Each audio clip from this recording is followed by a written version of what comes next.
Sir जय हिंद। Group captain UK Devnath sir, जय हिंद। बहुत बहुत शुक्रिया समय देने के लिए। Thank you sir. जय हिंद राजेश। थैंक यू साहब, आपने समय दिया, शुक्रिया इसके लिए दिल से। दरअसल हाल ही में खबर आई कि अमेरिका पाकिस्तान को एक बड़ी मदद का ऐलान कर रहा है। उसने काफी सुर्खियां बटोरी। 5,800 करोड़ रुपए दे रहा है F-16 को अपग्रेड करने के लिए। उस वक्त खबरें आई कि लिंक 16 जो डाटा लिंक है उससे F-16 को कनेक्ट करेगा अमेरिका पाकिस्तान के। और ये माना जा रहा था कि अगर ऐसा होता है तो ये भारत के लिए एक बड़ी चुनौती होगी। लेकिन अब जानकारी आ रही है कि अमेरिका ऐसा नहीं करने वाला है। अमेरिका F-16 लिंक 16 जो होता है उससे नहीं जोड़ेगा पाकिस्तान की एयरफोर्स को, या कहें पाकिस्तान के F-16 को जो उन्होंने दे रखे हैं। ये क्या माजरा है? तो मुझे लगा सर मैं आपके साथ समझूं कि ये कौन सा लिंक होता है, इसको जोड़ने से क्या हो जाता है और इससे क्या फायदा होगा, और सिर्फ 7 ही कंट्रीज के साथ क्यों अमेरिका ने इस F-16 को जोड़ा हुआ है सर? हाँ राजेश, सबसे पहले तो F-16 जो है ये 1980 के दशक से ही पाकिस्तान एयरफोर्स के पास हैं जी। और पाकिस्तान एयरफोर्स हमेशा कोशिश करती रही है कि कम से कम 4 फाइटर स्क्वाड्रन यानी 80 के आसपास F-16 उनके पास हमेशा रहे। बीच बीच में क्रैश होते रहते हैं तो ले आते हैं। अब 80 के दशक में जो F-16 लाए थे उनको F-16A बोला जाता था जी। फिर वो F-16B आया, F-16C आया, F-16 ब्लॉक 5 आया। इसका क्या मतलब है मैं आम दर्शकों को बताना चाहता हूं। होता यह है कि जैसे मारुति कार बनाती है जी, समझो वो एक कार बनाती है ऑल्टो। आप देखेंगे कि ऑल्टो का वही मोरलेस वही चेसी और मोरलेस वही इंजन, वो हर 5-5 साल में एक नया नया ऑल्टो का अपग्रेडेड वर्जन ले आते हैं। बोलेंगे अब हम बना रहे हैं जी ऑल्टो K10 बना रहे हैं। ओके। तो इसी तरह से हवाई जहाज में भी हर 5 साल 10 साल 20 साल में अपग्रेड होते रहते हैं, जिसमें बेसिक एयरफ्रेम यानी हवाई जहाज की जो बॉडी है वही सेम रहती है, हाइड्रोलिक सिस्टम सेम रहता है, न्यूमेटिक सिस्टम सेम रहता है, इलेक्ट्रिकल सिस्टम सेम रहता है। Okay sir. इंजन भी सेम रहता है, इंजन ऑयल पंप भी सेम रहता है, अंडर कैरेज यानी चक्का ऊपर नीचे करने का सिस्टम भी सेम रहता है। ठीक है। कैनोपी यानी कैनोपी ढक्कन जो होता है फाइटर पायलट के सिर के ऊपर वो भी सेम रहता है। और सबसे बड़ी बात है इजेक्शन सीट भी मोरलेस सेम रहता है। अब होता यह है कि हर 5 साल 10 साल में क्या बदलते हैं। देखो 3 चीजें बदलने की जरूरत पड़ती है हर 5 साल 10 साल या 20 साल में। एक तो जो हवा से हवा में मार करने वाली रॉकेट्स होती है, मिसाइल होती है जी, वो अपग्रेड हो जाते हैं। पहले वाली मिसाइल समझो AIM-7 था, वो 10 किलोमीटर 15 किलोमीटर तक फायर करती थी। बाद में AIM-7 स्पैरो आ गया, वो समझो 40 किलोमीटर 60 किलोमीटर दूर से फायर कर सकती थी। उसके बाद समझो फिनिक्स मिसाइल आ गया, वो 120 140 किलोमीटर तक दुश्मन के जहाज को एंगेज कर सकती थी।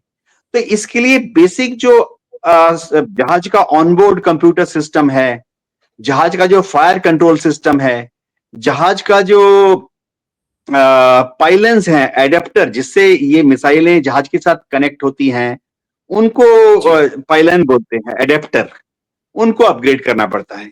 इसके अलावा क्या होता है कि हर 5 साल 10 साल 15 साल के बाद वो जहाज जो हवा से जमीन पे जो वेपन्स फायर कर सकता है उनको अपग्रेड करना पड़ता है। समझिए शुरुआती दौर में उससे लेजर गाइडेड बॉम्ब गिराते थे, बाद में अब इंफ्रारेड गाइडेड बॉम्ब्स आ गए कि टारगेट अगर रात के अंधेरे में भी है और टारगेट गर्म दिखाई दे रहा है, समझो थर्मोन्यूक्लियर प्लांट है या कोई नेवी का शिप है, उसका इंजन है, बॉयलर रूम है, वो दिख जाते हैं।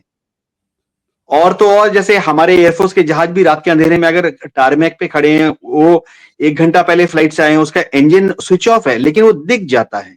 तो F-16 जब ब्लॉक 5 आया तो उसमें ऐसे इंफ्रारेड गाइडेड बॉम्ब लगाने शुरू कर दिए इन्होंने, हेलफायर मिसाइल लगाने शुरू कर दिए जो कि इंफ्रारेड गाइडेड है, लेजर गाइडेड है।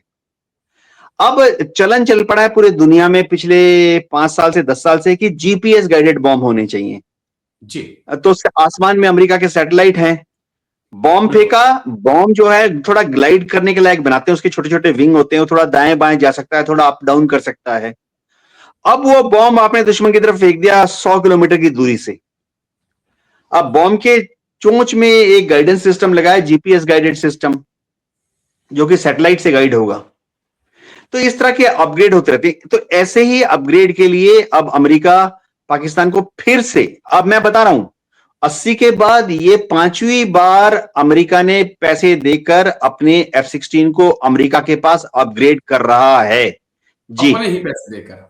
ये बड़ा इंटरेस्टिंग कहा कि अपने ही पैसे पाकिस्तान को दे रहा और कह रहा है कि F-16 को अपग्रेड कर ले। लेकिन इसकी मंशा क्या है इसके पीछे, ये थोड़ा सा क्लियर करेंगे। जिस प्रकार से मुल्ला मुनीर की ट्रंप ने तारीफ की, IMF से हाल ही में पाकिस्तान को एक बार फिर से लोन मिला, सबसे फेवरेट जनरल, सबसे काबिलियत भरा जनरल जो है वो उनको मुल्ला मुनीर ही नजर आए। तो ये, और उसके बाद ये खबर आना कि भाई अब F-16 को भी अपग्रेड अमेरिका करेगा। ये जो क्लोजनेस बढ़ रही है अमेरिका और पाकिस्तान की, इसको आप कैसे वॉच कर रहे हैं सर? हाँ राजेश, देखो, एक तो इसका टेक्निकल या कमर्शियल पॉइंट ऑफ व्यू है।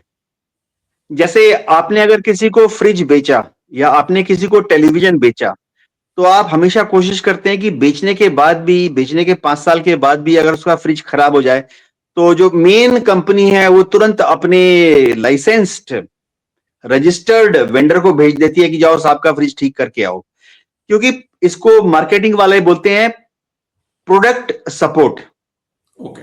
कि हमने जो चीज आपको बेची, अगले 5 साल 10 साल 20 साल तक, फाइटर एयरक्राफ्ट में तो 40 साल 50 साल तक हम प्रोडक्ट सपोर्ट देंगे। तो एक तो ये एंगल है। दूसरा एंगल ऐसा है कि पाकिस्तान को जो अमेरिका ने F-16 दिए हैं वो अमेरिका के लिए एक एडवर्टाइजमेंट है। होता यह है कि अमेरिका ने F-16 दुनिया के काफी देशों को बेचा है, वहां उसकी जो परफॉर्मेंस होगी लड़ाई के दौरान या नॉर्मल पीस टाइम में भी, उससे दुनिया में खबर जाती है कि F-16 बहुत बढ़िया है या बहुत घटिया है। तो अमेरिका चाहता है कि दुनिया में कहीं पर भी अब अगर F-16 उड़ रहा है या अमेरिका सप्लाइड एयरक्राफ्ट उड़ रहा है, पाकिस्तान में F-16 उड़ रहा है, उसकी रेपुटेशन हाईएस्ट रहे कि भाई सिंदूर हुआ और F-16 ने झंडे गाड़ दिए, ताकि F-16 की प्रेस्टीज डाउन ना हो जाए। दुनिया के दूसरे लोग भी F-16 या F-16 के बाद में आने वाले जो जहाज हैं, अमेरिकन कोई भी फाइटर विमान, वो खरीदने के लिए उत्सुक रहें, लालायत रहें। तो ये एक उनके उसका तरीका है। जी जी सर, चलिए, आई होप कि जल्दी भारत सरकार को ये चीजें समझ में आ जाएं, और कम से कम ज्यादा नहीं है तो आप 75 to 80% अग्निवीर को परमानेंट करेंगे, तब भी चीजें सुलझ सकती हैं, नहीं तो और मुश्किलें बढ़ सकती हैं। शुक्रिया, बहुत बहुत शुक्रिया group captain UK Devnath sir, आप आए और दोनों ही मुद्दों पर आपने बात रखी सर। थैंक यू, जय हिंद, take care sir, thank you. जय हिंद राजेश।